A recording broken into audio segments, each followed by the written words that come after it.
दूषित लोक सकळे आस पीब जीवन जल जे चाह आस सकळे आस पीब जीवन जल पीब जीवन जल। प्रिय श्रोता बंधु प्रभु ख्रीष्ट महत नाम आपको शुभेच्छा। माथ्यू लिखित सुसमाचार 6 अध्याय 20 पद रे आम यहीपरि पाठ करू। मात्र जोठारे कीट और कलंक क्षय न करे एवं चोर माने सिंधी काटी चोरी न करती एपरि स्वर्ग रे आपण आपण निमंते धन संचय कर।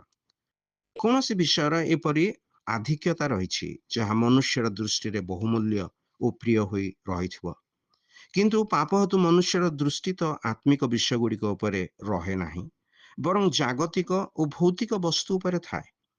क्षणीय वस्तु को मनुष्य उत्तम बोली मन करे पुणी ताहा स्वर्गीय गौरवरु मध्य श्रेष्ठ बोली से भावे। निजर आवश्यकता ठारू मनुष्य अधिक एई वस्तु गुड़िक संग्रह करी लोभी और साधु हो जाए। पुणी से निजर भविष्यत मध्य एई क्षणीय वस्तु गुड़िक मध्य खोजी थाए आउ ताहार जीवन एई क्षणीय वस्तु गुड़िक सदृश नष्ट हो जाए। एई क्षणीय वस्तु गुड़िक से निजर खुशी और तृप्ति खोजे और एथिपाई से जीवन रे केबे तृप्ति अनुभव करि पारे नाही। मात्र जे केही प्रभु यीशु ख्रीष्टंकर मृत्यु बलिदान और पुनरुत्थान रे विश्वास करे से पाप क्षमा और परित्राण पाए। से प्रभु यीशु ख्रीष्टंक ठारे प्राप्त स्वर्गीय गौरव को उत्तम मणे से तृप्ति और आनंद पाए।